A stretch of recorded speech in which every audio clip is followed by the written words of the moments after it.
Pemain film dan sinetron Feby Rastanti memainkan peran Ruel di film Cherish and Ruel garapan sutradara Azhar Kinoy Lubis dan rumah produksi Falcon Pictures.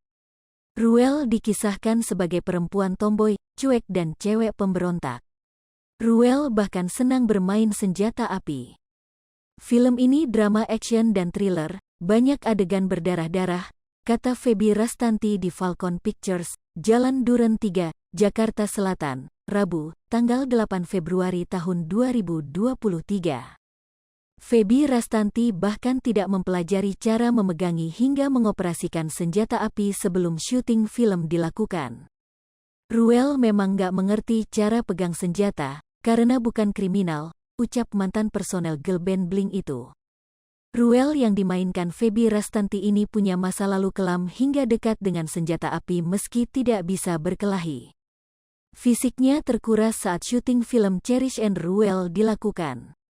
Kalau adegan dengan lawan main salah, syutingnya harus diulang dari awal, kata Feby Rastanti. Azhar Kinoy Lubis mengatakan, banyak tantangan selama syuting film Cherish and Ruel dilakukan, salah satunya waktu reading dan syuting yang singkat. Film Cherish and Ruel ini drama action thriller yang di dalamnya ada dua karakter yang dimainkan Feby Rastanti dan Baby Sabina, serta Pangeran Lantang yang memerankan karakter sakit, kata Azhar Kinoy Lubis. Azhar Kinoy Lubis membuat film Cherish and Ruel karena genre drama dan action thriller masih jarang di industri film Indonesia. Cerita film Cherish and Ruel diadaptasi dari buku karangan Reiga Sanskara. Skenario filmnya kemudian dikembangkan dibantu sineas Richard Oh, yang meninggal dunia pada tanggal 7 April tahun 2022.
Jangan lupa komen, like, dan subscribe, serta tonton terus berita-berita terupdate lainnya ya.